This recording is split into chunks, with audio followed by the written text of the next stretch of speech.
Hello all, this is Dr. Shilpi Reddy, and today we are going to talk about a very common problem, that is post-cesarean care that what we have to take. Especially when cesareans have become so common these days, definitely every woman has an issue with post-cesarean care, and especially when it comes to incision care, what has to be done to take care for the incision of the cesarean section wound. Wherever possible, I still suggest that you should try for normal vaginal delivery and make sure natural birthing is encouraged. But in certain situations where you have problems and where you cannot do a normal delivery, and there are specific indications where cesarean has to be done as the benefit goes for the mother and the baby, cesarean is opted in preventive mechanisms to prevent problems for the mother and baby. So in cesarean sections, post cesarean care is very important. And post cesarean section incision, especially the incision that we usually take, is the lower segment incision that is just above the pubic bone. A transverse incision, say around 6 inches, some 4 to 6 inches is the incision size, depending on the surgeon to surgeon. Whenever we take these incisions, definitely there is tissue trauma, there is swelling, there is pain associated, there is all kinds of healing that is happening post delivery. And whether it is cesarean section incision or whether it is an episiotomy wound, it is definitely a medical given incision and the suturing is done. And in cesarean section, we actually open the skin, we open the rectus sheath, we divide them, we separate and divide the muscles apart, and then we go into the pelvic peritoneum and we give an incision to the uterus, and the suturing also happens in such a way that we suture the uterus again, we suture the peritoneum, we approximate the muscle layer, and then again we suture the rectus sheath, and again we suture the skin. So there are several, minimum 3 to 4 layers of suturing that happens depending on the surgeon to surgeon. And when there are serial sutures that are there, and even in incisions, there was a traditional incision in the past that they used to take from below the umbilicus till the pubic bone. But nowadays we are not doing that kind of a classical incision, which is called as a vertical incision, subumbilical midline incision. But we are doing a transverse incision, which is just above the pubic bone in a transverse fashion. In such incisions, there are again 2-3 methods of suturing the incision, which make a lot of difference for the aftercare. Usually, nowadays it is subcuticular sutures where the sutures are not visible, and usually we use an absorbable suture which self-absorbs in a period of time, and it gives strength for an extended period of time. And these self-absorbable sutures are very helpful because they cause very minimal tissue reaction and they help healing in a better way. Whether it is monocrural suture or whether it is vicryl suture or vicryl rapid suture, it helps healing in its own way.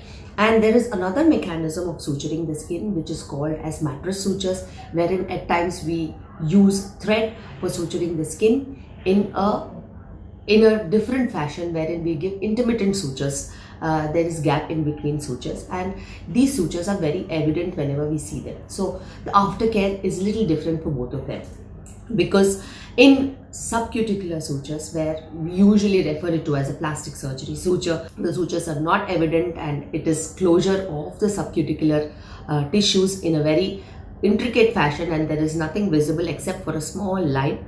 That is the best method to close a cesarean in certain given situations. And at times when you expect irregularities, and when you expect infections, when you expect some other problems, when incisions have been given multiple times, there are times that people give mattress sutures also. Mattress sutures are very evidently seen, and they are multiple sutures there, and the infection rate is little high for mattress sutures, and care for mattress sutures is little more important. So whenever we put sutures for cesarean at the cesarean site incision, the aftercare also comes in, especially when you have to think about the aftercare. Subcuticular sutures have a little lesser aftercare. We usually apply a sterile bandage Different companies are there, different bandages are there, and we do not remove that sterile bandage until and unless we are planning for discharge. So before the patient is going home, we remove the sterile bandage, do a dressing, and usually we advise to keep the wound open to air and just leave it and apply a very thin layer of ointment on a regular basis. Or even if people do not want to apply, that is fine, because nowadays procedures are quite sterile done, and no need of extra care that is needed. But then yes, if somebody is very skeptical and very very careful, where they want to be very careful, again a dressing can be applied for the next 2 to 3 days.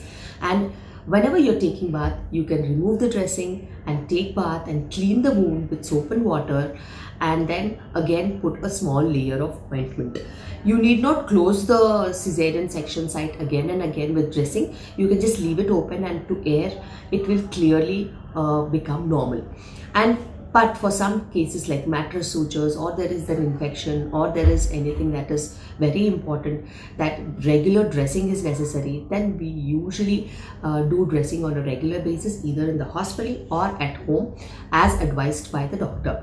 And it is very important that after the cesarean is done, you do not lift heavy weights, and you do not do any kind of a weight lifting, or you have to be very careful about the sutures that are there, because there are sutures inside the rectus also, the sheath that closes the abdomen, and on the skin also. So any undue pressure on the sutures can give rise to problems at a later date. So it is very important that little resting is important. Bed rest is not required, but then yes, no lifting heavy weights, and unnecessary travel should not be implicated. And it is very important that sutures have to be checked by the consultant who has done the surgery, or the staff who has assisted in the hospital in a week's time, because that shows how much healing has happened and how well the wound has healed. At times people travel outstation and they forget about it, and when they get infections or fever or any other problems, they come back to the doctor. That is not correct. One follow-up visit is very important after, say, about a week's time of discharge, to check the sutures and the healing that has happened. Usually in about 2 days there is good approximation of the sutures. In about week's time there is crusting and healing of sutures, and it takes about 2 months for the entire proper healing to happen in cases of cesarean. So you have to be very careful in these 2 months. Exercises, especially the abdominal exercises, should not be resumed. You can do walking, and that will help you a lot. Even upper body exercises and stretches have to be done under supervision. So this is very important. And in terms of suture care, cesarean section suture care, the ointment that the doctor prescribes, and whatever procedure has been done, there will be instructions according to that procedure given by the doctor. That has to be followed. And food care is something that is really important, especially in places where there is influence of elders and especially old people in the house. They definitely ask you to curtail on certain amount of foods and avoid certain amount of foods, and they just give bland diet and very few amount of options are given. But that is really not true. And especially when it comes to water, they advise them to drink hot water or warm water. Nowadays we are having a lot of water purifiers, and whatever water that we drink is pure and accessible to some kind of a disinfection, and that way you can have plain water. That's very important.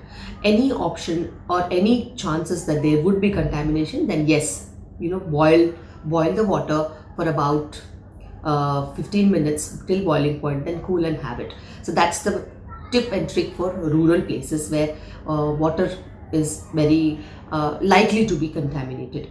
And wherever purifiers are there, you can use purifiers. And it is also very important to be vigilant about the diet. Good amount of protein, good amount of vitamins, good amount of postnatal vitamins, especially the iron, calcium, DHA, your protein intake, your fruit intake, your vegetable intake is very important. That influences the healing of a cesarean wound or the normal delivery episiotomy wound, because protein is something that is required for healing, and if you deprive your body of good amount of protein intake, by avoiding protein rich foods, then again healing will take a lot of time. You might develop watery discharge, you might develop some kind of an infection, you might develop other problems. So when your immunity is also low after your delivery, you should be very careful in whatever you're eating. Your food times have to be maintained, your hydration has to be maintained, your postnatal vitamins have to be maintained, your drug chart has to be maintained, your sleep pattern also has to be maintained. And if you've liked my video, definitely like, share and subscribe, and keep following my channel. Thank you.